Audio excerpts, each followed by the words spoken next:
you're listening to She Shield, your one-stop pod for all things personal safety. I'm your host, Sophia, and my goal is to help educate women and men on concealed carry, martial arts, and all topics self-defense. Today we have Sarah Albrecht on the show from, I didn't ask you your last name, is it Albrecht? Albrecht. Good job. It is? Yes. Okay. You got it. Oh my gosh. Okay. Sarah Albrecht on the show from Hold My Guns, a nonprofit organization that partners with federal firearms license locations to provide off-site storage for those struggling with their mental health. Sarah, I would love for you to go ahead and introduce yourself and your part in this incredible organization. Thank you, Sophia.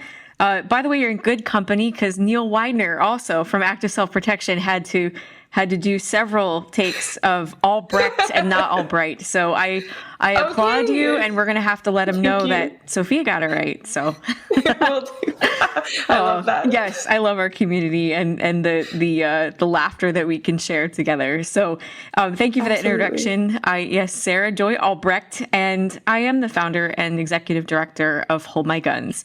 And I love, our mission motivates me every single day to just want to wake up and serve our community and help to create a place that that people enjoy and enjoy the beauty of liberty and enjoy options that promote self-governance and self-determination. And that's really kind of the heart of what we do. We provide a storage option for individuals during times of personal need. So like during deployment or selling a home or housing a foster child, whatever those needs might be, where there needs to, we need to have firearms secured, or a time of mental health crises in the home. And it may be that it's not the gun owner themselves who are experiencing a time of crises. It might be a teenager in the home or a spouse who's postpartum. There are many different reasons why people have ups and downs in life. And so our goal is to support our firearms community by providing voluntary firearm storage, knowing that not everyone has friends or family members who can help with that. And it is so important for many different reasons that we know, like firearms are lethal. So we have to make sure that we're being responsible. So I love being able to empower people towards responsibility and helping them to manage their private matters.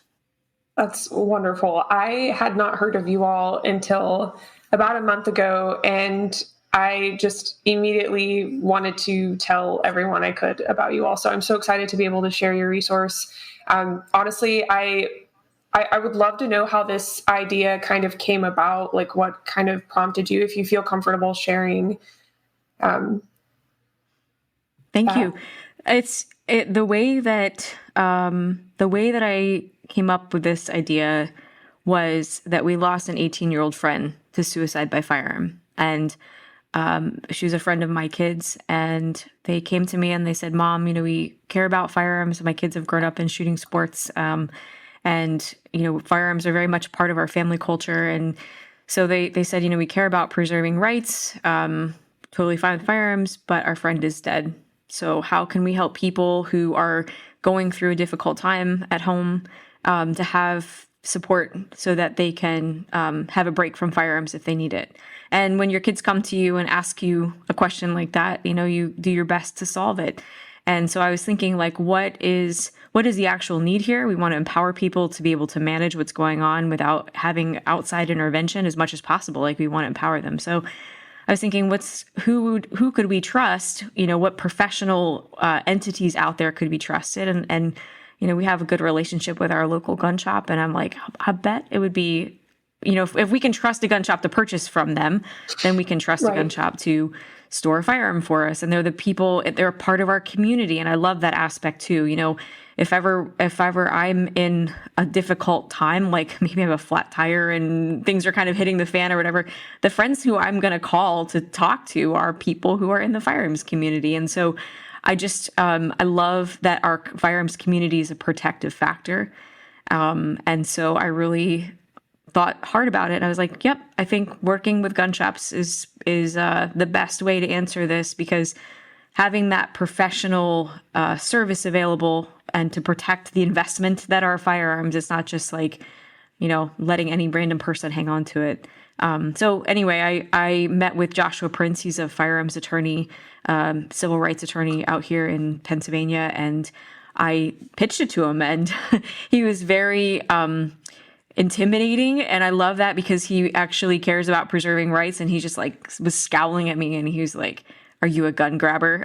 And I was like, "No, like I'm totally not, but here's if you want to learn more about me."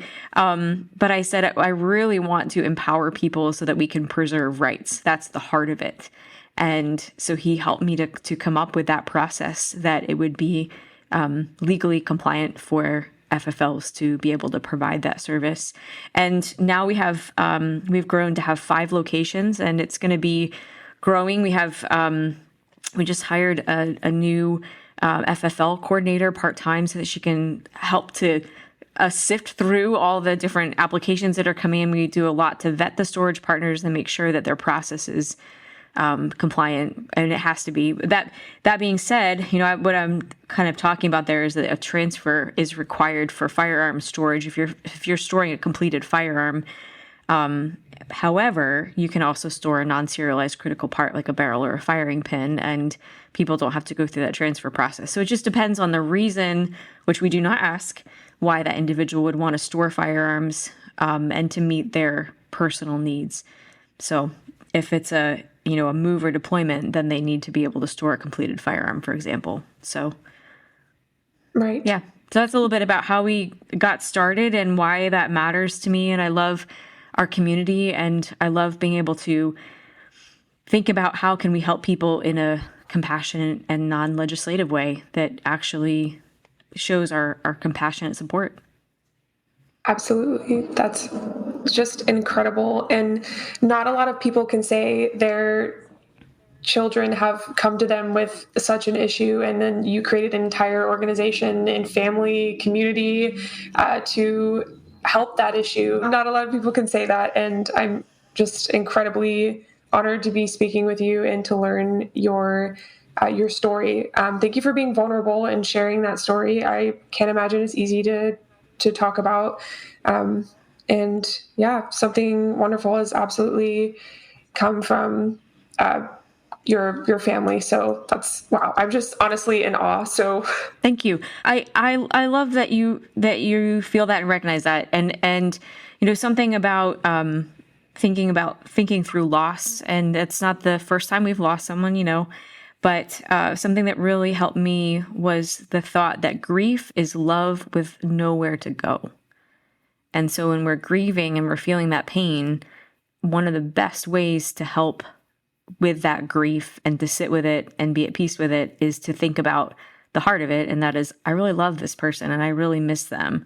So how can I use that? Like, how can I channel that love that I would be, I can't call them up and say, let's go have coffee anymore. That hurts. So, but there, that feeling of love and compassion and wanting to be with that person, how can I then take that same energy and maybe call someone up and say, hey, let's go have coffee, or let's start an organization that would solve this problem.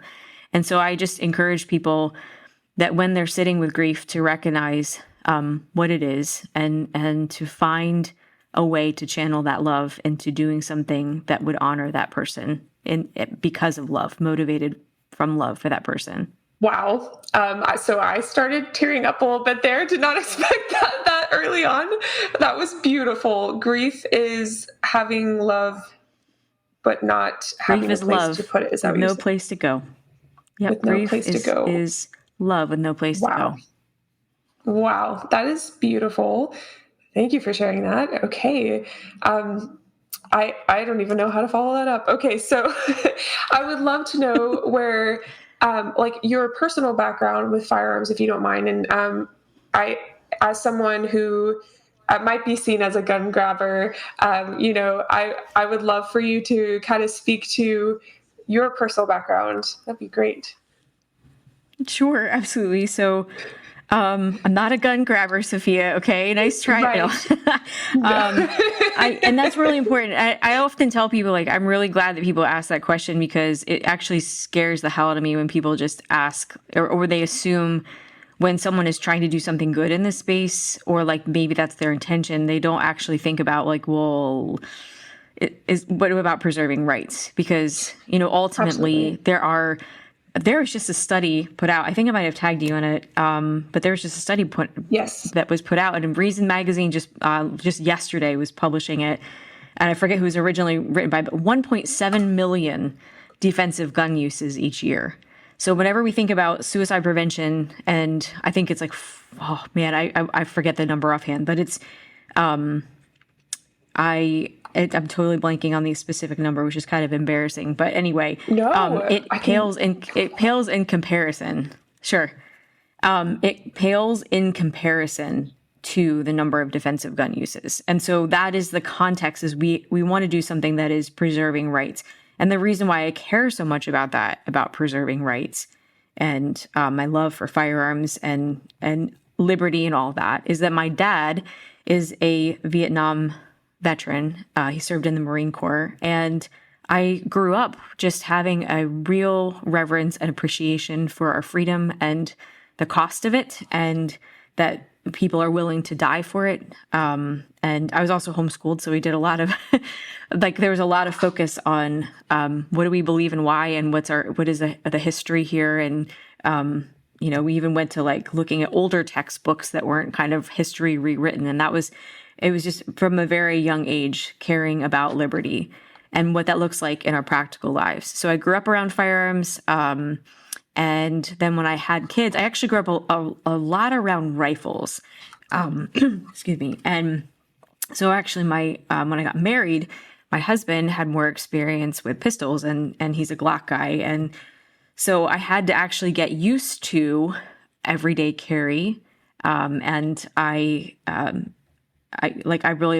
Smith and Wesson pistols really fit my hands really well. I have very petite hands, and so anyway, I have my everyday carry is a 9mm Shield.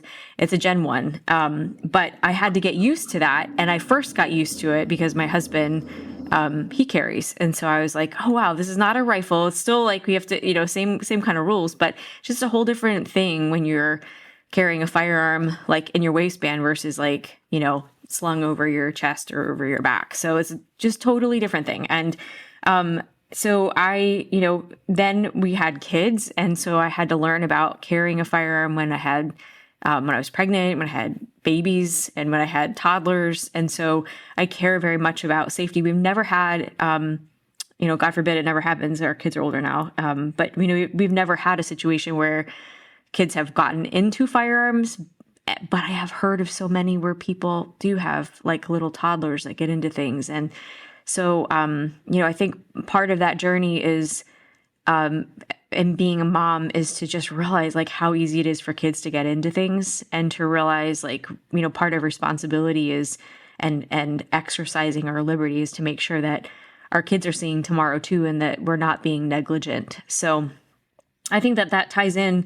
And I think that having a background of loving firearms and loving liberty and wanting for the next generation to appreciate the same means that I would teach them good firearm safety, but also recognize when they're babies that they might not be able to understand that. So making sure they don't have access to firearms is really important. And that's something that I share. For 11 years, I was a doula and childbirth educator. And so something that I would say to my students is, hey, you ask for a baby gate as on your registry.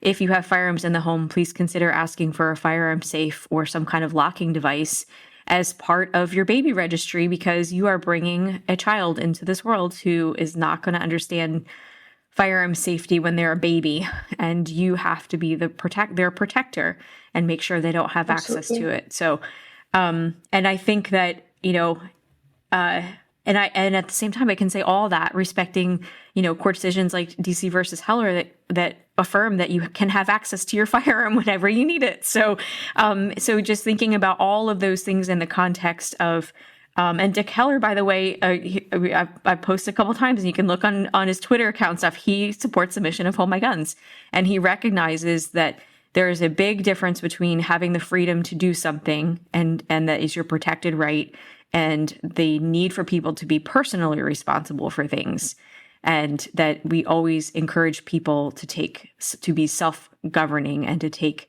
make informed decisions and to take personal responsibility. So there's no dichotomy between those things.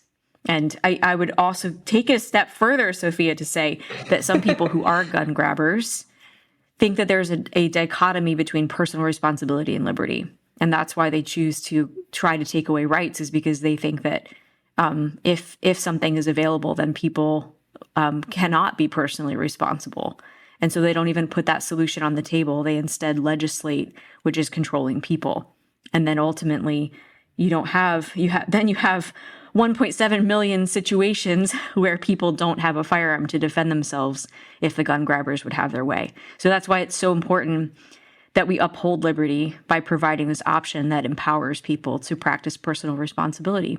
And we had to create it in this situation because not everyone has friends or family that can help or who has access to a safe. So having this option, it empowers people towards liberty, and it moves away from being a gun grabber and that mindset. So, yeah. Wow, absolutely. And I promise you, I was not thinking that. I wanted to kind of prompt that question for anyone who was mistakenly thinking that, and for, people who have the same reaction as your lawyer did in the beginning. So I'm really glad that you shared a response on that, to kind of just negate those primary thoughts maybe some people have who just do not understand your purpose to its fullest. So I'm so glad we talked about that. That's wonderful.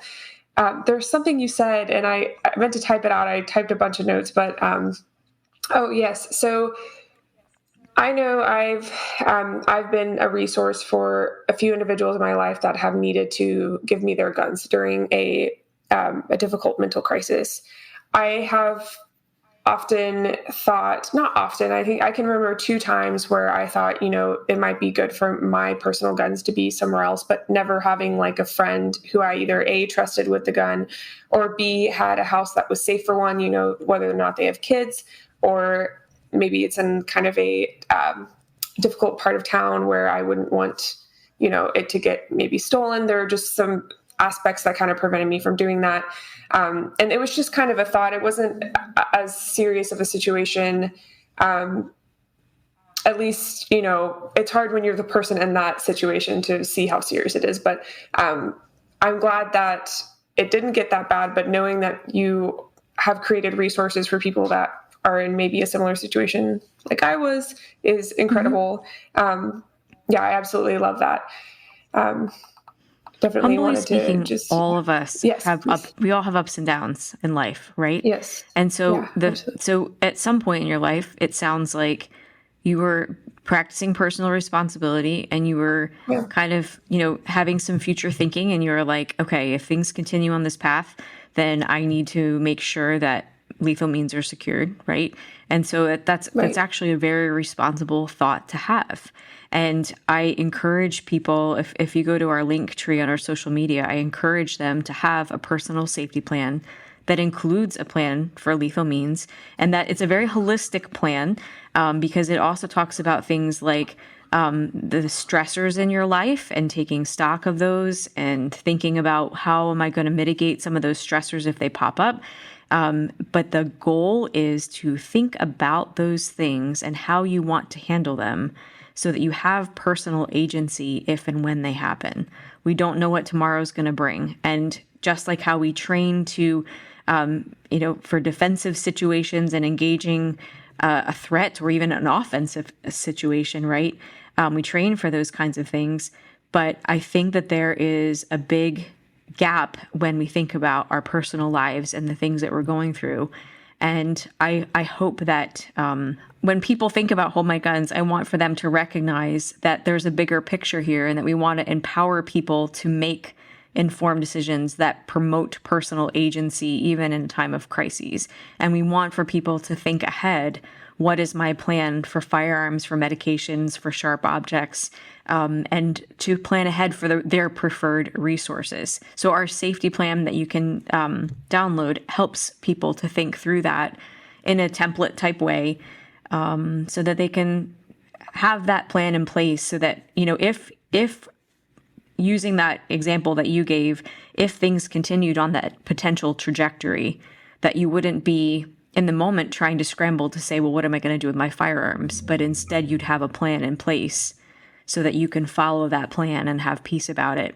It's the worst time to make decisions is when you are in crises. And if you look on our personal safety plan, I have a place on there for not only like a pastor and a medical doctor, and there's a couple others, but also a therapist, counselor, psychiatrist. As a mom, there have been times that, we've moved or something like that, and my kids have gotten sick. And I've had to scramble to find a pediatrician, and you call and you pick up the phone and they're like, I'm sorry, we're not accepting new patients right now. And then you end up at the Ready Med or the ER over something that's, you need care, but you don't have your primary care physician. And the same thing happens with a mental health crisis. And so I encourage people, a great resource is, by the way, Doctors for Responsible Gun Owners. And I encourage gun owners to have a resource, pro rights, get a baseline appointment, say hello, become one of their patients, even though you might not have any reason to be treated. But that way, if you're in crises, they know your baseline, they know who you are on a good day, and you're not just behest to whatever doctor's on call at a hospital that's unfamiliar. So part of planning ahead and taking ownership of your life is making sure that you not only are aware of resources, but that you have a plan to use them, and you know exactly when that plan would be, when you would enact that plan.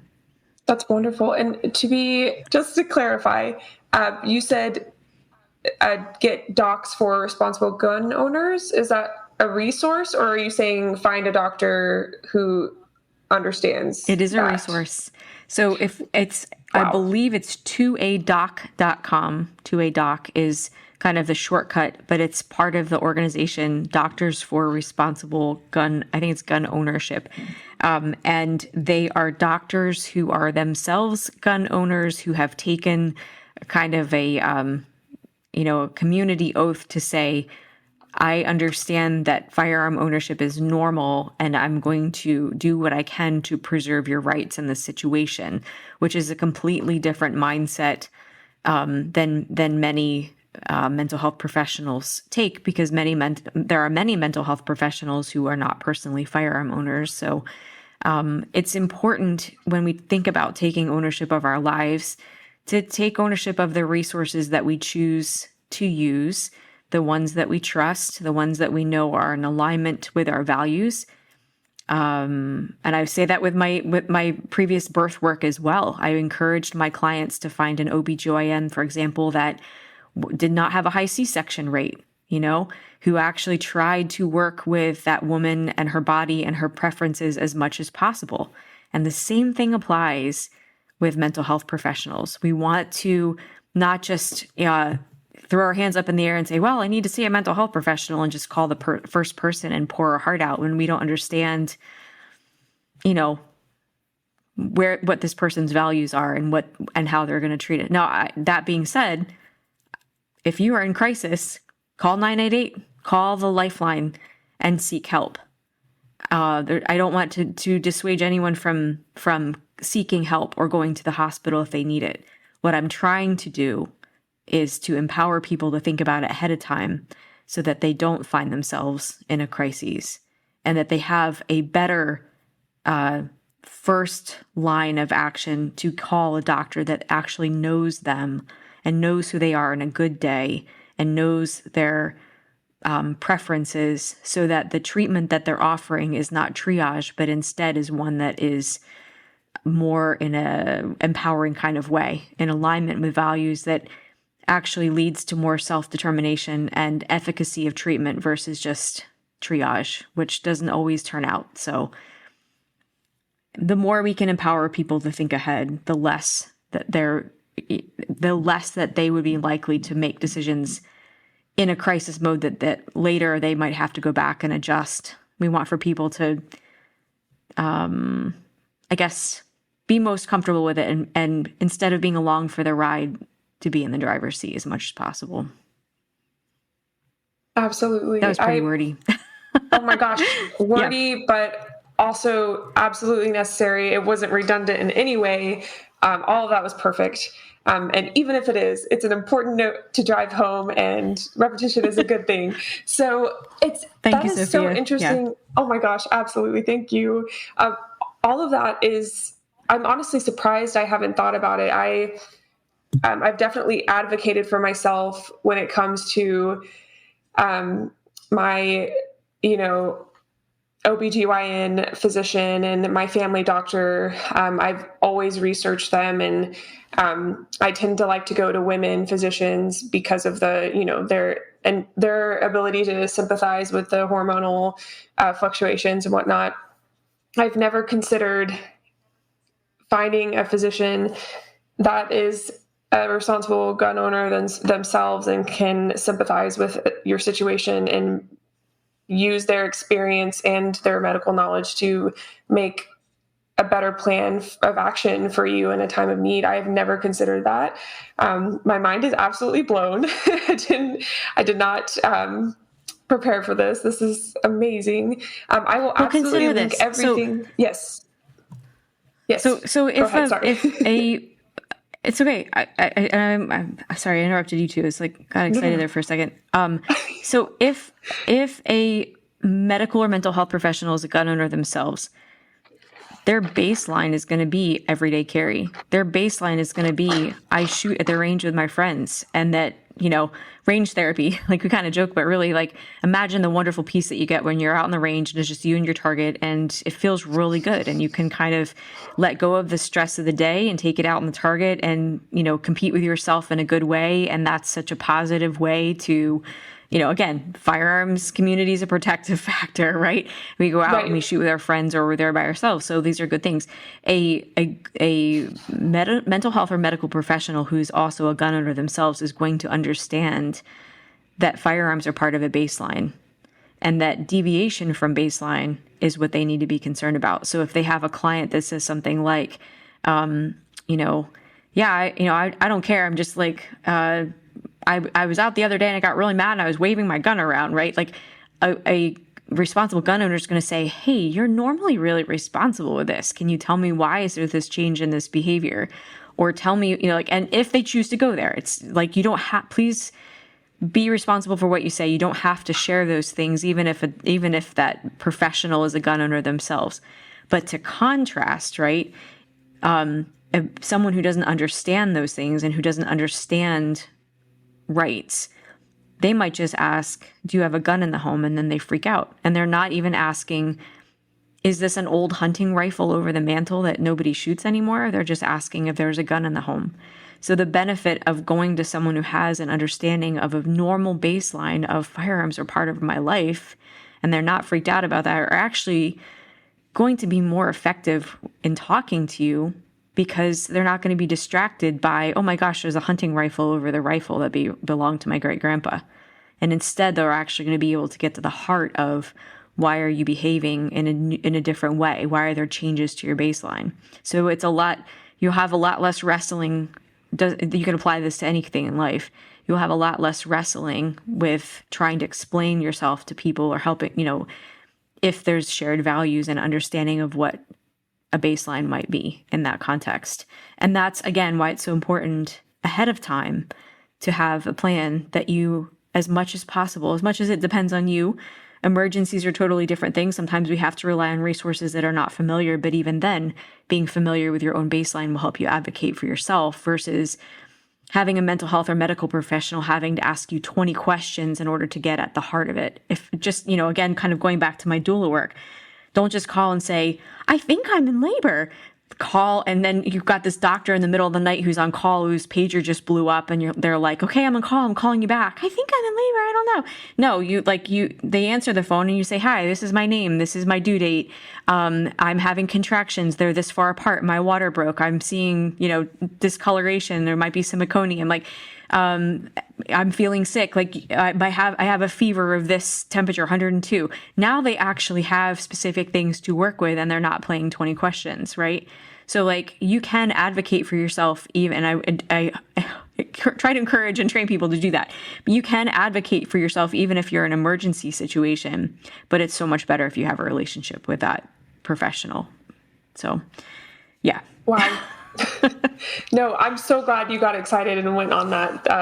It's not even a tangent. It's a additional That's information how we on empower people, that right? topic. To seek Absolutely. help. Yeah. We want them to Yeah. think through those things. We want to demystify it a Absolutely. little bit, and simply Yes. having that safety plan and thinking about it ahead of time, it empowers people to seek help because they're identifying the stressors, the things that they've already tried. And then they realize like, okay, these are the normal things I do. They're not working. I really do need to get some outside wisdom here, but in that healthy context of taking ownership for my life and making sure that part of that includes, as much as possible, as much as it depends on me, trusted resources and thinking through that ahead of time. I love that. And as someone who has come from a psychology background and pretty much everything pre-med background, I know we talked in our classes a lot about psychoeducation being one of the primary steps in healing mental illness. And I see on your website that you all offer suicide prevention training for gun owners and firearm professionals. Would you like to talk about that and kind of how that process goes? Sure. So, Hold My Gun sponsors QPR gatekeeper training. QPR stands for Question, Persuade, and Refer, and it's a nationally recognized suicide prevention approach that involves noticing warning signs and learning how to respectfully talk to someone who may be in crises, to let them know that you're there for them and that you're being supportive of them. It helps you to practice active listening, which is not something I'm doing very well today here. I just keep getting excited and blurting things Not out. True. But not true. But in a situation where someone is, really under stress, and active listening is really important. So it teaches you how to do that, and then also persuading someone that it is okay to seek help, but also respecting their boundaries too, and then helping to refer them to resources. And that's something that we started sponsoring, and Hold My Gun sponsored me to become a QPR instructor because we recognized that there needs to be more suicide prevention instruction in the firearms community. The way that we came to that conclusion was we were at a board meeting, and one of my board members relayed a story of a woman who had signed up for firearms instruction. And she was asking questions about like, well, can you just load the firearm? And then, I would just have some time on the range to target practice. And my board member was like, well, what are your specific goals? Have you ever shot a firearm before? Well, no, and I don't really know what my goals are. And so he got this feeling like this person they're not calling me up to learn to be more proficient. They're just trying to get alone with a loaded firearm on a range with me kind of at an arm's length. And he asked, "Are you okay?" And she said, "No." And he said, "Are you thinking of taking your own life?" And she admitted that she was. And he said, "Well, here are some resources." And he referred her to some resources. And at that same meeting, another one of my board members said, wow, I had a similar experience. I had a guy show up at the range and just felt like something was off. I talked to him, and he said, actually, I'm struggling with depression and I probably shouldn't be around firearms right now. And the lesson was stopped. And so, that's just in one board meeting in a very small sample size of people to have two such similar incidences. And we were like, have you ever gotten training about this? I'm like, no. And then we realized that that there was a need to, again, have training that was with an understanding of a normal baseline of carrying firearms, being around firearms, going to the range, that kind of a thing. That it was important that it was coming from our own community and that we had an understanding of what that looked like. And then also advocating for ranges and their standard operating procedures to have a plan for a mental health crisis on the range. Standard operating procedures as an RSO, if I'm going to an event, I'm going to say, can I see your SOP? And I look in there and I look, where's the first aid kit? And where's the, who do I call in this kind of emergency or that kind of emergency? And there's all this detail, even down to like, then assign a person to stand at this entrance and direct the ambulance to the injured person, right? There's so much detail in there, but there's not, what are you supposed to do as an RSO or as an instructor if you see someone crying on the range, or handling their firearm in a way you think that they might be thinking of harming themselves. So we are encouraging our community to have a plan in that standard operating procedures to, of course, include 988, but also include training for range safety officers and instructors to know how to talk to someone who might be in crises, and then also know local resources, like, for example, including like a veterans crisis team is a great resource to have, to look for your local veterans crisis team. And that way, if, for example, there was a veteran on your range who's having a hard time, that they would be with people who would understand their baseline and that they would be able to talk in a way that was culturally informed. Having the number for a local pastor, for example, like,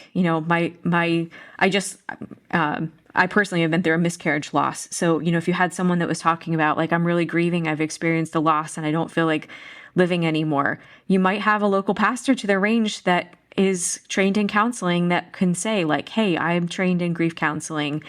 Can I talk with you? And that RSO has that number right there. Like, so we encourage our ranges to have resources that they know their clientele, and they should take stock in that before a crisis hits and say, where if we were to have a concern, what kind of resources most likely would we need, and how can we include that and train people? And then also, like, we want to encourage people to have training, in both of the situations that were brought to our attention at the board meeting, they were one-on-one instruction. But what do you do if you have like, a bay you have bays of like 10 people? You would hopefully have another buddy with you that you can say, I'm going to go help this person watch these other individuals over here and make sure everyone stays safe, because safety doesn't go out the window just because someone's crying on the range, right? So you have to make a determination. Am I calling a ceasefire for everybody? Where are we at in this process? Is this person actively trying to hurt themselves and being reckless, or like reckless towards others around them, and not maybe they're disassociating and they're not being safe with their firearm in general, right? So that plan should also include like, all right, we're either going to call a ceasefire and I'm going to address this person, or I'm going to bring a buddy in so that when I'm talking to this person and trying to learn more about the situation, that we're not making everybody else unsafe too. So I love the opportunity to think about those things. And when we can talk about it, again, going back to like with that baseline of knowing like it's normal to have firearms, it's normal to be around firearms, we reduce the stigma about the conversation. And we kind of hold space for that idea of it's normal for people to have ups and downs. So how can we be supportive as a community and even have policies that reflect that so that we can give people our best support in that moment, rather than looking at it like a punitive thing or like, oh man, this person's having a crisis, I'm gonna have to stop the line, right? Like, because it'd be really easy to be irritated. It's a normal response to feel irritation, but training would help us, education would help us have a little bit of empathy, and then empowering us with some next steps. And that is good stewardship of our community whom we love. Absolutely. No, thank you for sharing that. And do you all have kind of a template for ranges that are looking to expand their resources? Or is that just something you talk about on your blog or on your Instagram? So far, we've talked about it mostly in the QPR trainings that I've offered, because they've been primarily to RSOs and gun shop owners, range owners, that kind of a thing. But I do think there's a need for it. And so, if I think it's a good homework assignment to actually put things down. We do have it in our QPR slides, like questions to ask at your range or to consider if you're a range owner. But I think there's probably a need for that. Yeah. So thank you. I'm going to steal that idea, Sophia. Oh my gosh.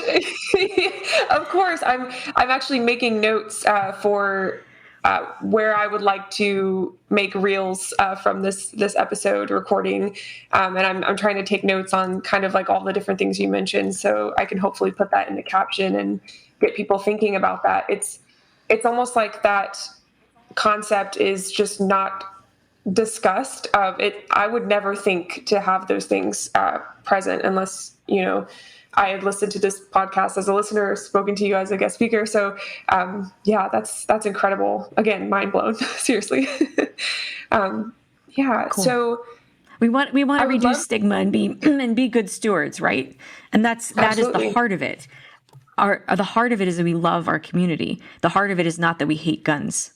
That's the right. reason why our approach works is because we actually care about people, and we have an interest in preserving liberty and treating people with dignity and respect, and is from those values that we are moving and breathing, right? So that's what allows us to kind of have those blinders on, in a sense, and not worry about what everybody else is doing, but instead say, like, how are we going to take personal responsibility in our own community in a way that we would want for people, we would want to be treated if we were having a really rough day. Absolutely. You just prompted me to think about something.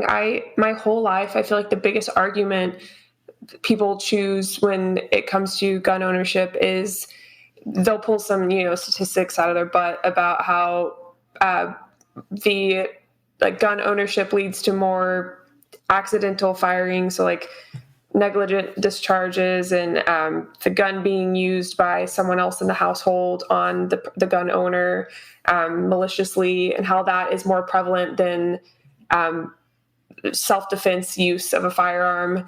And I feel like your organization is the perfect solution to that. And I don't know if you would like to speak on that, if that's something that you've almost motivated you when you were beginning this organization. I think when I was doing research and trying to figure out, why is, because you think about what are the objections. An objection is that, if a person's going to take, you probably have heard this before, right? If a person's going to take their own life, they're probably going to find a way to do it. I think that there's some truth to that. QPR training would say that, like the research that's based on, there's estimated that for every suicide death that there are 25 attempts. And we know that firearms are the most lethal of means. There's it's about like, I'm going to say it's like 95% chance you're not going to survive a gunshot wound. So it is the most lethal of lethal means. And so when I was doing research to think about like, okay, is this really a service that we need? Is this really relevant? Certainly things like that came into play. The one the one particular study about the lethality of firearms, we can just kind of be like, well, no kidding, firearms are lethal.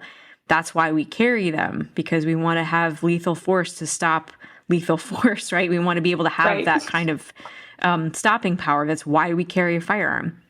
And so what I was thinking in that, I really, the Harvard study really helped me to, on lethal means and lethality of firearms, helped me in that process of exploring, is this something that would benefit our community, voluntary firearm storage, and creating time and space between a person in crises and lethal means.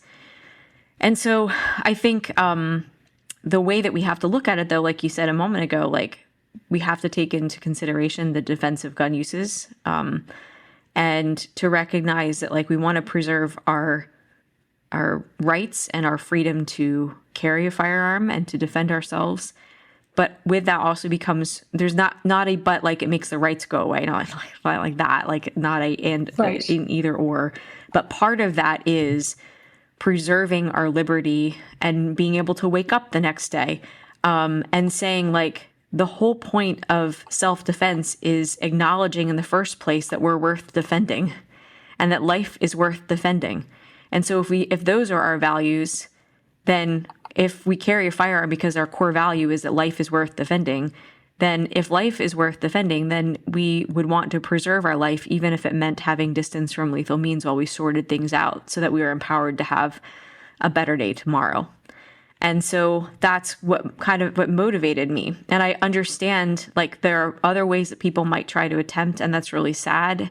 And, but I think that we as a community can take personal responsibility for the part that pertains to us, and that is firearms. and encouraging people, educating people to be responsible with their firearms and to have a lifestyle of total ownership of all the things going on, including mental health, and practicing situational awareness even in the ups and downs of everyday life, not just practicing situational awareness with outside threats in a parking lot, but, practicing situational awareness to say, my daughter's going through a breakup right now. By the way, my daughters are not dating people, so it's just an example. I'm just saying, just pulling that out there. Sorry, they'll probably be so glad. I'm chuckling at that. Yes. Mom.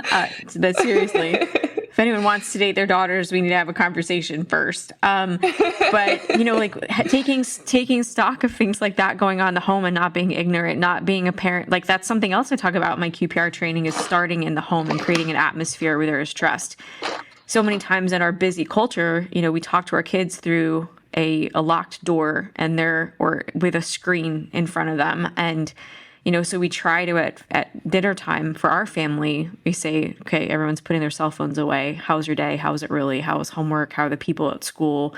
And we homeschool our kids, but our kids go to a 2-day-a-week homeschool co-op. Our younger guys, our older ones are graduated. But we have honest conversations about the kids' days and without distraction. And so part of this and situational awareness in the home is to actually know what's going on with the people in your home, to actually have conversations, with your spouse to say, how was your day? How did that presentation turn out? How do you feel about it? So that you don't have different stressors that are kind of festering that lead to things like, oh man, let's say a presentation didn't land, and then your spouse is being quiet about it and you don't know anything that's going on because you don't have that kind of relationship where you're asking, and then all of a sudden they're spiraling and having an issue with self-worth and how can I provide for my family? It's like, dude, it was one presentation, but not making light of it. But how would we know unless we had conversations? So part of practicing situational awareness in our own home and taking responsibility for it is having conversations with people, not just having a conversation when someone has a bad day, but also to know their baseline by knowing what a good day looks like. And you can't do that unless you have a relationship with people. And it's the same thing at the range. The people who I shoot with, I know pretty well. I trust them. I trust them to handle firearms around me, and so I know if my friends are having a bad day. In fact, I will call them if I'm having a bad day, even if it's something like, man, the toilet's busted today, and this is what's happening. And here's my frustration. That was a recent thing. We have recently bought a house, and so we actually had a problem with the toilet, and the water wouldn't shut off, and so I had to go in the basement and shut it off at a main valve just to do work on it, And so my friends heard about that, but that's normal conversation with people. And my friends also can tell, when I cross the line between I'm just kind of venting about something and whoa, what was that? Tell me a little bit more about that. We have to have those kinds of relationships with people. And we encourage that at their range too. So, suicide prevention, a lot of people just, again, gun grabber mentality is remove the firearm and everything's okay, which is something I absolutely, due process violations aside, that's a whole nother podcast, but how ignorant it is to think if I take away a firearm and walk away from that person, that suddenly they're going to be fine. It's it doesn't even make sense from a psychology perspective. That person needs other protective factors in their life. The reality is that suicide prevention is, it has to do with risk factors and protective factors. And risk factors can be anything from going through grief or having a bad day at work and having job issues, job insecurity, food insecurity, breakup, physical issues, stressors that have to do with being diagnosed with a terminal illness or something like that. And so the goal is to be aware of things like that. So how does that apply at the range? Because we don't know everybody who's there per se, but we can kind of get a read on the baseline for what do people on the range generally look like on a good day. Okay, they're focused on target practicing. If I say hello to them, they're going to say hi back. If you're a good RSO or instructor, you're going to actually talk to people and not just be like, here's the firearm, go off and have fun. Like you're going to engage, you're going to get a sense of who is this person. You kind of size them up. You kind of think about what is their skill level? How can I help them? Are we being safe here? Do they have proficiency? Do they know how to load their ammo, for example? Like there are little things that you look for on the range to see if that person needs a little bit of extra care or if they seem to know what they're doing, right? You're getting a baseline read. And similarly, like let's say you're at your favorite club and at your shooting club, and you're at a meeting and all the members are there, and someone stands up, for example, and they're like, "You're not going to see my husband here anymore." Maybe they shoot together all the time. You always see them as a couple. Yeah, we're getting a divorce. He ran off with his secretary or whatever. Like create your scenario there, right? Or like my wife just passed away and I'm really having a hard time. And so if you don't see me as much, so you're listening. Good suicide prevention training is listening for those risk factors and then helping to build up those protective factors. So we as a community and good stewards of our community might say like, hey, at the meeting tonight, you mentioned that your wife just passed away. Do you want to come have dinner at our house? It's really hard to be alone during those times. Well, no, I'm busy. Okay. And then you follow up with a card. You reach out and you make sure that you follow up with that person. Or if you see that person out on the range, there's statistically a good chance because 2/3 of suicides on the range there's some kind of breakup or relationship problem involved. So I just saw this person at our club meeting say that they're going through this messy divorce and now they're alone on the range and they look mad. It doesn't mean that they're going to hurt themselves. But we know that their risk is increased. So I might go over and say, hey, how are you doing? How are things going? I know separation can be really hard. Do you need anything? And now you've established, I care, I'm listening. Is there anything you want to talk about? And then it sets the tone for I'm here and I'm supporting you in this moment. And that way you have a better, in a quick amount of time, you have a better read of that person's baseline and their needs. And that's how you practice suicide prevention on the range. You're not just looking out for safe handling, but you're actually practicing situational awareness on a deeper level by learning about people and observing things and then applying them to that situation and seeing if you might need to have a deeper conversation with them. So I don't know, I'm the kind of person that finds myself in those conversations, even at the grocery store. And I know that not everybody intuitively does that. So my hope is that I can share a little bit about that thinking to, put down some breadcrumbs that might open people's eyes to the humble realization that any of us can have a bad day and that, it's just a matter of when, and thinking compassionately about how would I want for someone to help me if I were having a hard time. That's really the heart of it. And that can be brought down to a process, which is why we can put it on standard operating procedures. There are ways to make that more streamlined. But, how many times have we been around people who have all the streamlined right answers and they don't really have any heart?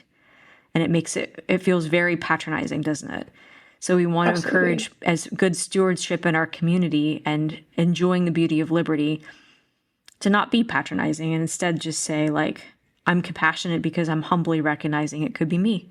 And I want to create a community where I would feel safe or where my loved ones would feel safe. And that's really why we do what we do, because we love people.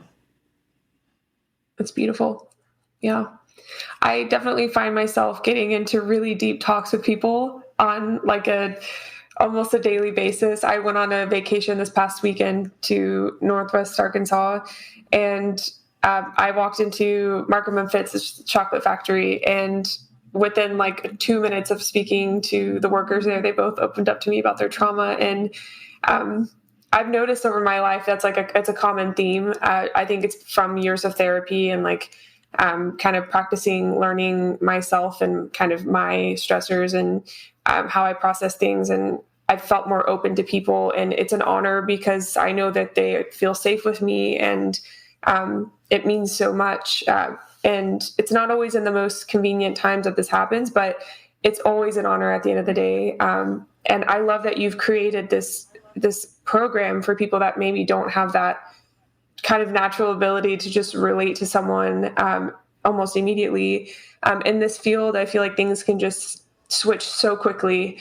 And that training could be the difference between, someone being recognized as at risk versus not. So I absolutely love that. And I would love to know if someone's interested like me. I'm definitely making this a goal of mine to become, I don't know if it's a certification or at least just go through the QPR training process. How would they find that resource and do that? If you go to QPR Institute's website, you can find training for QPR. It's a nationally recognized program. It counts for 2 continuing education credit hours. So regardless of what your day job would be, it is really a helpful piece of training to have. QPR is kind of similar to having CPR and knowing how that kind of training to know how to help someone if they have a heart attack or they're choking on something or whatever. It's a similar kind of idea of simplifying it down to a process, but still being compassionate. So you can find that training in many different places. And if you go to the QPR Institute website, you can easily find an instructor near you to get QPR gatekeeper training. Our hope is that in the firearms community that people will get certified so that if someone were to look up a firearms instructor and maybe they were thinking about having access to firearms in the range to take their own life, that instead they would say, hey, this person actually has suicide prevention training, and I think I'm going to give them a call and ask about how I can get help, knowing that they care and understand. So that's our hope, is that people who have taken our training, at this point we've trained over 200 people in the firearms community in QPR training that have been certified through our efforts. And I have to include our donors there. We're grateful for our donors who make those trainings possible. I trained women at the Girl and a Gun National Conference. I've trained active self-protection cohorts. We've trained firearms instructors here in Pennsylvania at Lower Providence Rod and Gun Club. So I'm really proud of those efforts because I can tell it's making a difference. I've even had students say, I was able to use this training and I'm really grateful. I feel like we saved a life today. I always love hearing stories like that. But it is a very cool thing to include in your in all of your certifications when you list them for people. And it is our hope that they would see you as a resource. All that being said, with the QPR training that you can find online or with an instructor near you, it's probably not going to be tailored to the firearms community. And so the instruction that I offer is a lot of taking the things that we've talked about today and including firearms as a normal everyday carry baseline type situation. I bring that into the QPR training materials so that it can be applied to our specific community, meeting our specific needs. So I would say if I am not available to teach that class, it's because, I have so many hours in a day, but I would not hesitate to take a QPR class from someone else, but then maybe think about how can I apply what I know about firearms to this training that I've had. So there's a way kind of around that. So I don't want people to not take it just because I might not be available. But on the other hand, I do have some trainings that I want to put on the calendar, and we're working on putting together some groups. So please reach out. You can reach me at info@holdmyguns.org and express an interest in taking QPR gatekeeper training. And we'll, with interest, we'll work on putting together a group of people for that. Absolutely. I will be there as long as there's a spot open. Absolutely. I love that so much. That sounds like fun. Yes, absolutely. I would like to know for kind of the personal safety plan for people that are, kind of brainstorming on that right now. What does the process of using Hold My Guns look like? So they would make an appointment with one of our storage partners and say, I'm interested in using the Hold My Gun service. The storage partners do not ask why a person is storing a firearm. For all we know, that person is going on vacation or selling their house or something. Our job is not to be a counselor to them, but instead to offer that professional service. So they would make an appointment. They would indicate that they want to store their firearms, and the FFL would then say, all right, here's our appointment time, bring your firearms in. We want to make sure that there's an appointment made and that they have clear instructions for how the firearms are to be brought in. Obviously, it would be a risk if someone just brought in a box of firearms into a gun shop with customers there. So, whether it's entering in at a certain place, like, come in through this entrance, we want to make sure that there's not just a box of firearms, particularly unloaded ones, just coming into a store. So ask that FFL partner, like, what process do you want me to follow when I bring in my firearms? I have, 10 rifles and 3 pistols and 10 boxes of ammo, or whatever that might be. And then they can prepare ahead of time to make space on their shelf to make sure that everything is properly stored in their safe or their vault room. So the next step would be is that the customer fills out a contract. They are attesting that they're a lawful owner of that firearm, that they're not a prohibited person, and that they are using the service for lawful intention. There is a small storage fee involved. We let our storage partners set that fee, but in many cases, there are groups that can offer a scholarship. Again, it's no questions asked. So that person might just say, is there a scholarship available for this? And it's not, well, if you're having a crisis, then it's free. But if you're not, then it's not, we don't ask. So we just trust that for whatever reason, we are empowering someone to prevent unauthorized access to a firearm. There's a small fee involved. And that customer then would go over their firearms with the FFL. They would say, like, hey, I've got a scratch here on this firearm, just like if you were picking up a rental car, right? Like, you do a good once over and make sure you're not responsible for any damages. And that's just being professional. So everyone's in agreement about the condition of the firearms and the intervals in which they'd be making payments. And then the process to pick up the firearms is similar. They would call the FFL, and then they would come in and pick up their firearms when the customer feels that it's a right time to do that. That being said, we have to be compliant with all federal, state, and local laws. It's a regulated space, right?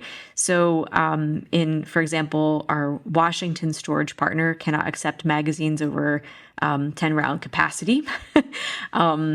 And so, again, just want to point out, a gun grabber approach makes things hard and creates stigma for people who are trying to do the right thing. And the outcome of that is now we can't accept a magazine with over 10-round capacity. So there are, different ways to navigate that. But in that particular case, that's an example of how legislative effort has actually created a problem for people who are trying to store firearms for good reason. So the other thing is that can come into play there is if there's a waiting period. Again, if the state of Washington has a waiting period. So that intent is voiced by the customer. I plan to pick up my firearms. They have to observe any waiting periods or anything like that. They would show their ID. They have to fill out a 4473, which is required for the transfer of firearms. So again, the gun owner is still the owner. They're just transferring temporary possession to the FFL. And then they are transferring possession back to the owner at the time of pickup. And so that background check is passed, and then they can pick up their firearms in accordance with state laws, if there's a waiting period or that kind of thing, of course.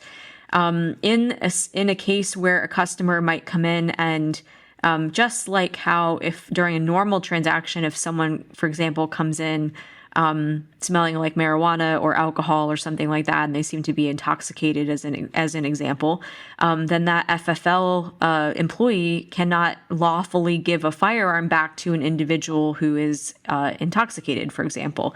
So, they're still the gun owner, but that employee might say, please come back when you're not drunk because we can't do business today, right? And so the same kinds of things apply just like with any firearms transaction. It's also important to note, like I said earlier, that, they can store a non-serialized critical part like a barrel or a firing pin. And, even in a situation like that, there's still like, hey, let's do business when you're not drunk. But anyway, the goal is to provide the service in a professional way that empowers people, and also make sure that prohibited people are not stashing firearms and picking them up. So, and again, we're in a regulated space, so if we want to have the participation of FFLs, we have to make sure that they're compliant with their laws. And it's important to note, too, that we really value privacy. So part of our contract is that if there ever were a court order, that our storage partners are required by us to request that information is sealed. You have to have a warrant in order to see the acquisition and disposition logbook. So there's definitely protections in place to protect people's privacy as well. And I'm always happy to answer questions about that. Wonderful. No, thank you so much. I definitely took some extensive notes. I'll definitely be posting this segment onto the Instagram, so someone who's just wanting to know the process can have that as a resource. Yeah, there's absolutely a lot that goes into it. I was worried I was asking you a question you'd already kind of answered, but no, I'm so glad you went through all those steps. So good to know again. Cool. For someone who's interested in donating to Hold My Guns, what would he or she need to do? Thank you. So you can go to our website, holdmyguns.org, and click on the donate button. Or if you're looking on our social media, there's a donation link in our link tree, which is in our bio. And we really, I've not done a lot. I have to say this is one of my shortcomings as executive directors. I need to do better with fundraising. But I want for people to see that, I hope that they see that this is a way to support the mission and to participate in it and to make sure that it grows and thrives, so that, for example, we have our beautiful brochures, and I love them because they actually represent our firearms community well. The pictures that are used, nobody's fingers on the trigger. They're pointed in a safe direction. You have buddy system in both places here. And they're, we put a lot of heart into it, and people donated their time and expertise to help put these together. That's wonderful. But a box of brochures, of 1,000 brochures printed, is about $350. We want all of our storage partners to have those on hand. We want for people to, to be able to bring them to trade shows and things like that, and to hand out to people who need them. So just even thinking about that, donations really come into play. And thinking about suicide prevention training, donations come into play. They make it possible. So please don't just think about it as a checkbox of I'm donating to my favorite charity, but instead understand that we value you and that you're part of the mission, and that you're really helping to make a difference with that, and you're helping the reach of this mission to get out there more than we could on our own, and that you're part of that family. So I love that. Thank you. Absolutely. I would love to add that donation link to my page as well, if that's okay with you. I'm definitely. Absolutely. And we are a 501c3. I just want to put that out there. So as much as it is allowed by law, it is tax deductible. And that's what better way to taxation is theft. So what better way to avoid, paying, sending your money to things that are not, that you would get a write-off, let's say, to a cause that you actually care about. I mean, how often do we get to do that? So, right. Yeah, consider that as with a donation, is that it is a 501c3, and it's a good feel-good thing to do with your money. Absolutely. No, that's so good to know. That's lovely. And for those listening who can't maybe necessarily make a financial donation, what are some other ways they can help? So, helping by handing out brochures to your favorite gun shops that have great customer service ratings and that and trust the people there, is a great way to help. We do have a community tab on our community board up on the website. People can get involved that way as well. And that's a new thing, so we're kind of building that out and creating a forum for people to get involved with. So that's one way to connect with other people who care about this cause. Sharing social media posts is really, really helpful because we are a pro-rights organization. We get shadow banned a lot. And so if there's a post that resonates with you, help us to Sorry, one day we might have painful. Right? I just can't It's believe painful that. and it's really sad because that means that people are not getting life-saving information. So, we have, for example, we went from one post having 500 likes on it with, a couple thousand views to all of a sudden the next day, a post only having, a couple hundred views and 30 likes. And then you try to search on your hashtags and your name doesn't show up and people are trying to type in "hold my guns" and your user ID doesn't show up unless they specifically type it out all the way. Those are some of the indicators to know you've been shadow banned. And so that happens a lot. In fact, 2 weeks ago, Instagram took down our account just randomly. We were unaware of any posts being flagged. I just went to check on everything and they're like, this account is, your account's been taken down for community violations. I'm like, suicide prevention? Talking about safety and firearms? Like that's a community violation? I know that we have active gun grabbers who flag our posts and who complain. And so just be aware. And so you're kind of fighting against that when you're sharing our posts and you're getting the word out. It really helps us. I definitely have some discouraging days. But it also motivates me to build up our platforms that we trust, like our blog and our community board. We know that those are not going to get shadow banned. So yeah, that's a great way for people to get involved. Join the community board. Again, the community tab is on the website, and share the posts on social media makes a big difference. Absolutely. I am down to join the battle with you. So cool. I don't know if you like Brene Brown's vulnerability thing of being in the in the fight pit and like getting your skin all muddy and dirty, like fighting for vulnerability. But in this sense, I will fight with you on sharing this. Thank you, Sophia. Yes, absolutely. Yeah. All social media platforms. No, that's incredible. I know we talked before we started recording, but my Fit for FIA page began as a fitness and mental health page. And I've honestly felt this incredible deficit in talking about mental health resources. And it's interesting because I do provide resources for people and how to use weapons. I've even, I've been wanting to make a YouTube video on just gun basics, like how to check if a gun is loaded, how to load a gun, how to unload a gun, things that maybe people are just nervous about learning for the first time in a class and want to watch a video.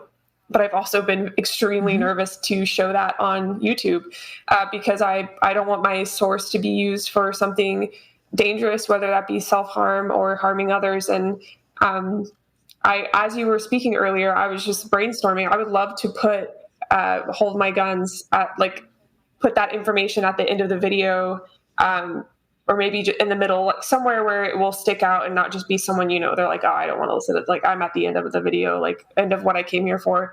But I will somehow work that into that video as almost a preventive measure.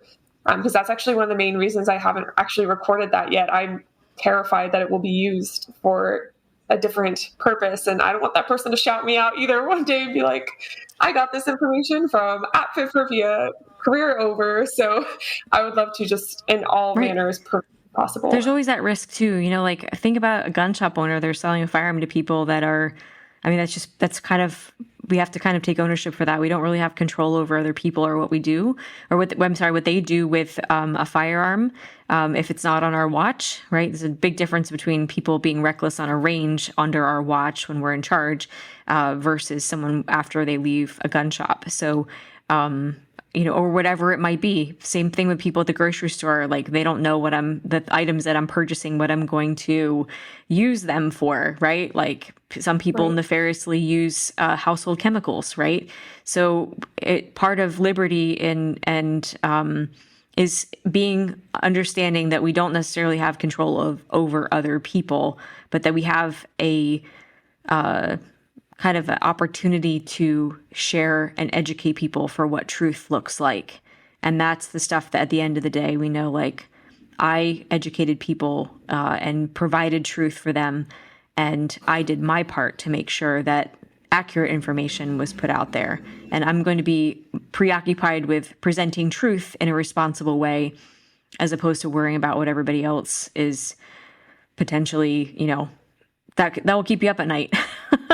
And ultimately they're responsible for that. Again, like, that's a difference of a liberty mindset versus a gun grabber mindset.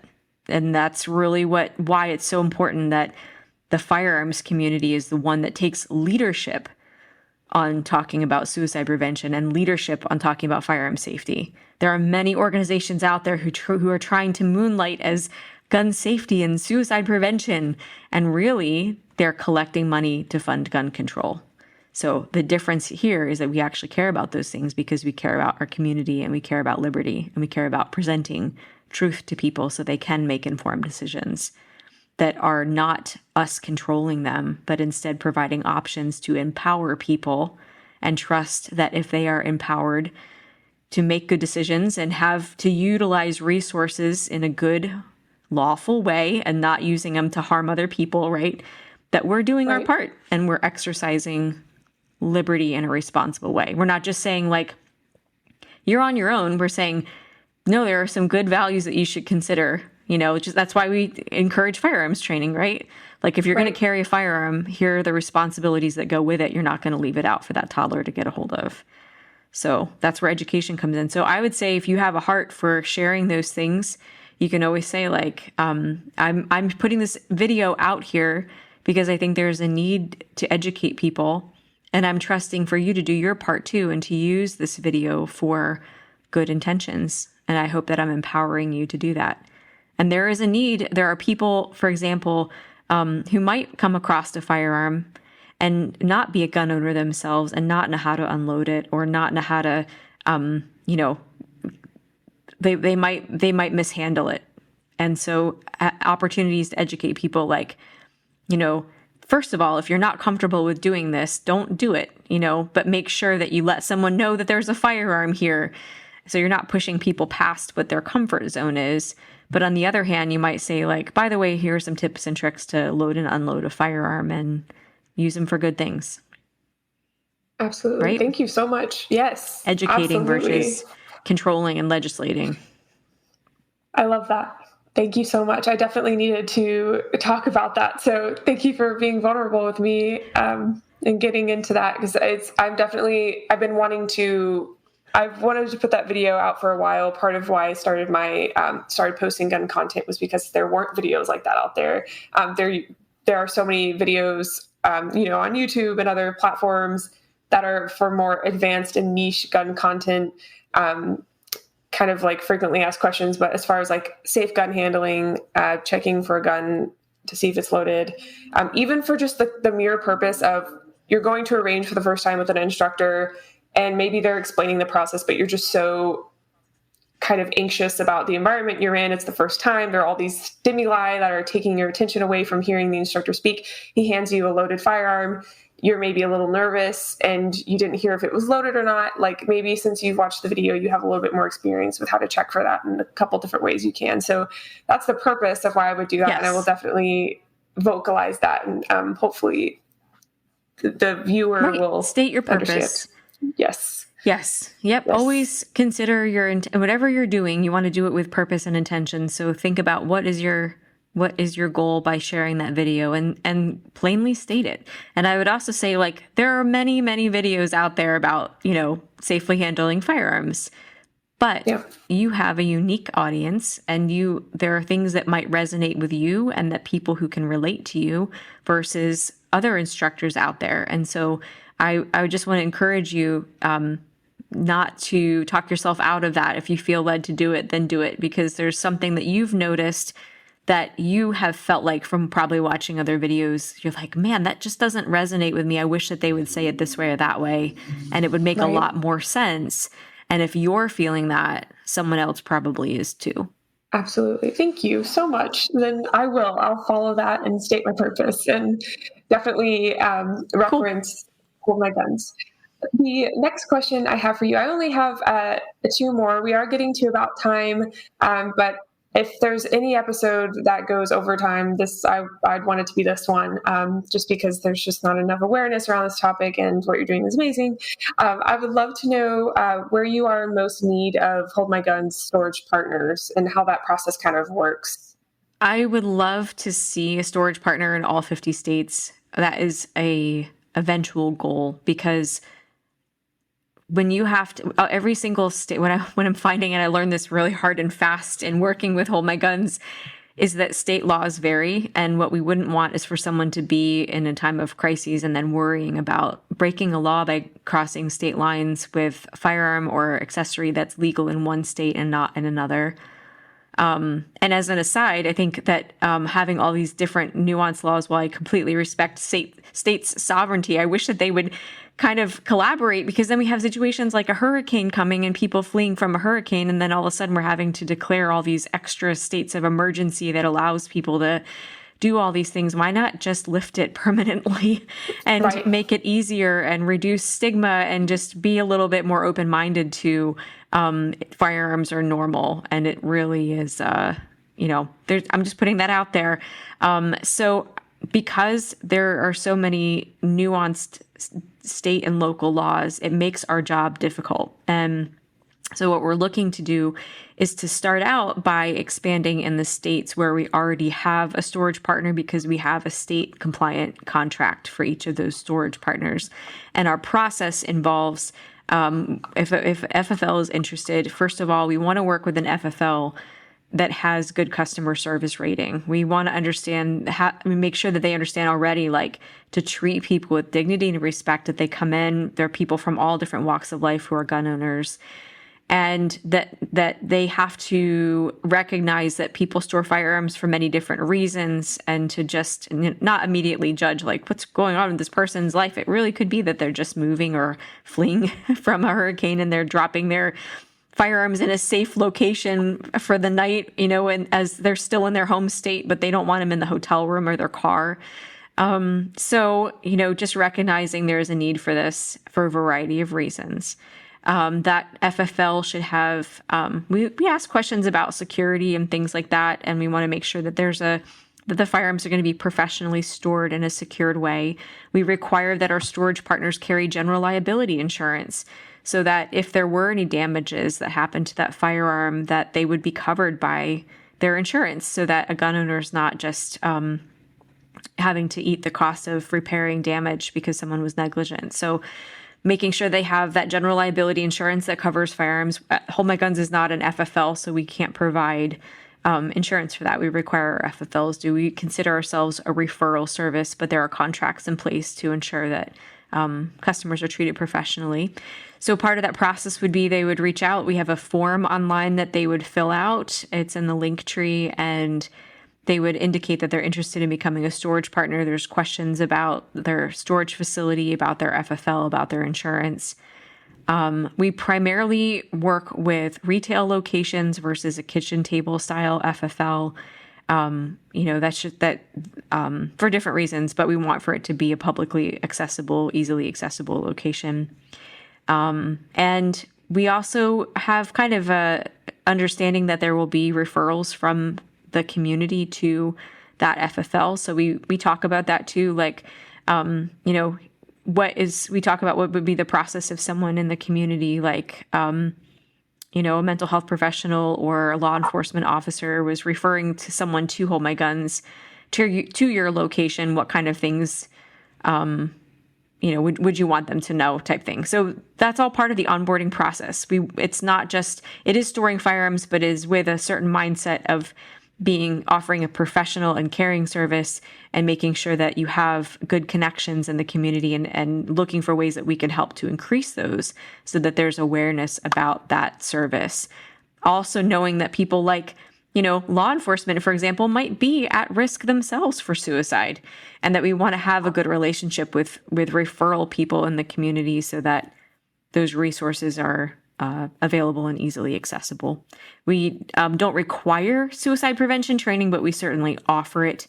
And we have conversations about looking out for people in crises. But that is our goal as well is an openness to education around suicide prevention type training. So, yep, we have, like I mentioned, we have an FFL coordinator who's really doing a tremendous job of helping with onboarding, and we're really grateful for Lisa. It's making a difference, and it's allowing us to it's allowing me to be able to focus on different kinds of awareness, but making sure that they have a dedicated person to talk to. So, yep, as we grow, that's a way that and people thinking about getting involved and donating and things like that. Those are the kinds of things that that those donations are going towards, making sure that we have staffing to be able to manage some of this, and making sure that the outreach is, hitting that target. So, absolutely. Thank you for sharing that. I'm linking everything. I'm taking many notes here. For anyone wanting any of this information, you can just scroll down to the notes below the title, and I'll have all of those different links as well as the link tree in case that's easier to navigate. The last question I have for you, besides, of course, I always give guest speakers an opportunity to say anything they want to say before we exit the show. But before we got on, we talked about some blind spots surrounding suicidal ideation, some specifics between sexes, but of course, just in general, these like blind spots people have. And I'm probably not prompting you super well, but I would love for you to share that knowledge with everyone, the knowledge you shared with me before we started, if you're okay with that. So you were asking about women and mental health and things to consider for our firearms community. And I think that part of taking ownership and practicing situational awareness is understanding things like different hormonal fluctuations, for example, and how that affects you. It's kind of, it might be TMI for some people, but, like for a little while I was shooting IDPA, and I had a hemorrhaging disorder. I eventually ended up getting a hysterectomy, but I'll never forget, I had my period one day, and, you use these community porta potties, and, a couple minutes later after I had used the bathroom on that day, some guy walked out and was just like, oh my gosh, there's blood in the porta potty. And I think, like, as women, like, we are trying to be like strong and tough and kind of keep things like low profile. And there are some days, like certainly our skills really speak for themselves out in the range. I think women are sometimes even better shooters than men, I have to say. Absolutely. But we also are bringing a lot to the table. Like, while we're on the range, maybe maybe we have our period, maybe we're postpartum, maybe we're a nursing mom and we need to find a pump station while we're, it's like, okay, I'm in between the next relay here, and I'm gonna I need a quick second to pump because I have a newborn at home, or managing like household things, knowing where our kids are, and our cell phone might be going off in a meeting, or there's a lot of aspects that that women are navigating that can affect mental health. For me, having a miscarriage affected my mental health for a while, so I think that part of taking ownership is to not try to cover up those things or try to necessarily soldier through them, but instead to take an ownership of approach to recognize, for example, like, okay, this is at this point in my cycle, I need to make sure I have some high protein snacks. I need to make sure that I'm hydrated, that I'm bringing with me, the items that I need in order to feel comfortable during this time, whether it's a maxi pad or a breast pump or your Midol, or making sure you have, your cell phone charged so that your kids can reach you. And so instead of just saying like, I'm fine, I'm tough, I'm out here, just to kind of sit with like, and honestly, men go through the same kind of things too, right? Like if they have a job or they're on call, they make sure they have their cell phone, they make sure that they have, whatever it is that they need to get through the day. But I think sometimes in this culture of almost like this competition between the sexes, that sometimes we kind of minimized the aspects of our genetic makeup that can be contributing factors, but recognizing those things and holding space for them, and then staying ahead of them and making sure our feminine needs are met so that it empowers us to navigate times that might be, those ups and downs in life. And here's the thing. There are always going to be ups and downs in life. There are always going to be physical factors, whether you're a guy or a girl, that will come into play, that you have to make sure that those needs are met, that you're staying hydrated, you're sleeping, you're managing whatever it is that you need, right? Those stressors are not ever going to go away. They'll always be there. But the thing that makes a difference is if you can acknowledge that they're there and you plan for them so that when they do hit, that you are prepared and that you can put your best foot forward and that you're not scrambling over something that you probably, if you thought about, you knew could probably potentially happen anyway. So you're being prepared, just like how, in my vehicle, I have a small air compressor, I have a tire changing kit, I have a tourniquet and a med kit, and I have did I say fire extinguisher already? I have one of those. No. So I have things in my vehicle that I would be prepared if I were to come across an accident, or if I were to get into an accident myself, or I would have a flat tire, right? It's not inviting those things to happen, but knowing that the potential, because I've been around enough to know that those things happen, that right. I am planning ahead so that I am in the best possible situation to address those concerns. And I would say it's the same thing for women when we think about the needs that women have. Acknowledge that they're there. Don't try to mask over it. Own them completely and take steps that you need in order to put your best foot forward and to have even a backup plan in case something goes sideways, and then it's still part of your plan. So it's the same thing, really. Again, we're talking about kind of threats from within and mitigating things that can create suicidal ideation. But it really is no different than planning ahead and training for meeting a threat in a parking lot or in a mall or a home invasion. We plan for those things. And I think that it is definitely within our scope of readiness to also plan for threats from within. We never know what tomorrow's going to bring. But we can stay ahead of it, and we can still train and have a plan and put our best foot forward. And we can be a victor instead of a victim. That's incredible. I'm sorry, did you just make that up? Victor instead of a victim? I'm sure I've heard it somewhere. Okay, because that was just, wow. Like, I'm following up your incredibly insightful, beautiful message with just random words here, but that was just that so beautiful. Thank you for sharing that. I absolutely love that. I've never heard those. I've never heard that message said in such an elegant way. So thank you for that. I think we're about at time, unless there's anything you would like to kind of end the episode on, anything you'd like to send the listeners off with. I know we have a lot of individuals who carry, or at least are gun owners listening. So is there anything you would like to say? I want to say that I love you guys, and that I love our firearms community, and that the community and the beauty of liberty inspires me even in a really chaotic and difficult world. And that my hope is that when people hear, even though we've kind of dug really deep today, I hope that it resonates with people, and that what they hear is that there is hope. I believe that suicide prevention is a message of liberty, and it's a message of hope. And so I invite those who are listening to get in touch and to share your thoughts, get involved with Hold My Guns. And also, I want to encourage you that you can make a difference in people's lives, and you can be someone that that cares about liberty and cares about your community enough that you would say, here am I, send me. I want to be here to help, and I want to be here to point you to resources who care.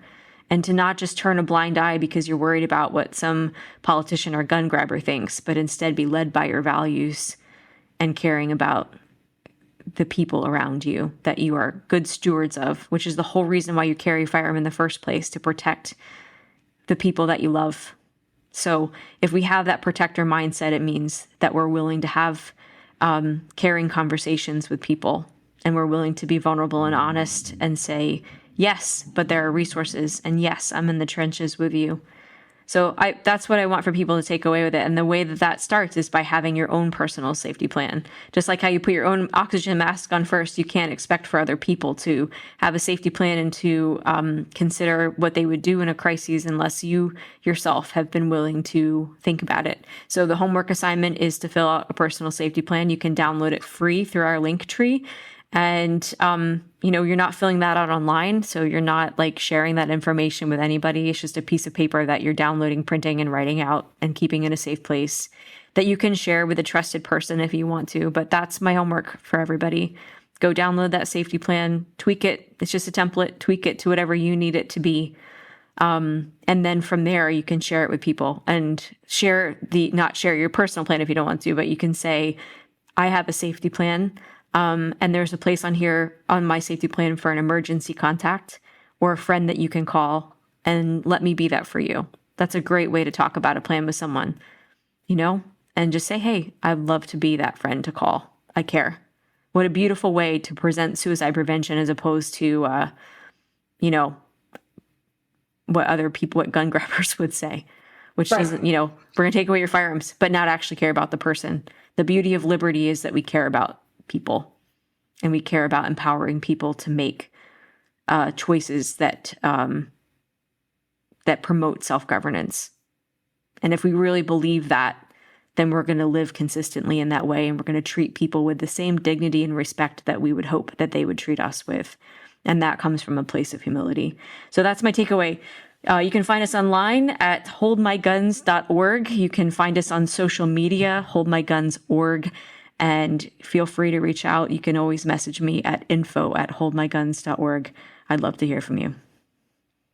Wonderful. Thank you so much. And you can also just scroll down and click on any of those links if that's easier for you. I had a whole segment typed out with all of that. So thank you so much, because I definitely don't like listening to myself talk as much. So that's perfect. Thank you, Sarah, for coming on today and sharing your experiences and resources. Again, I know we have a lot of listeners who are gun owners, and with gun ownership comes great responsibility. So thank you for your role in helping others heal and protect themselves during their dark times. Including myself. This was incredibly enlightening personally. And even speaking with you before the podcast recording began, I already learned so much. And I've just had such a good time talking to you, just in general. So thank you so much. It was really fun. Thank you so much, Sophia. I'm so glad you had a good time. For exclusive video content with guest speakers, you can become a Patreon. You'll receive a thank you note and podcast stickers and more exclusive content. You can visit the She Shield Instagram and TikTok for show updates, pictures of our guest speakers, and podcast highlights. A special thank you to Sagetta Gear, the official sponsor of She Shield. For concealed carry gear and or duty gear, you can use code SheShield10 for 10% off your Sagetta Gear order and to support the pod. All sources mentioned in the episode will be listed in the show notes, which are the notes below the title. If you like the pod, you can help by liking, subscribing, and leaving a review. Thank you for listening, and in the meantime, stay safe and stay vigilant. Bye!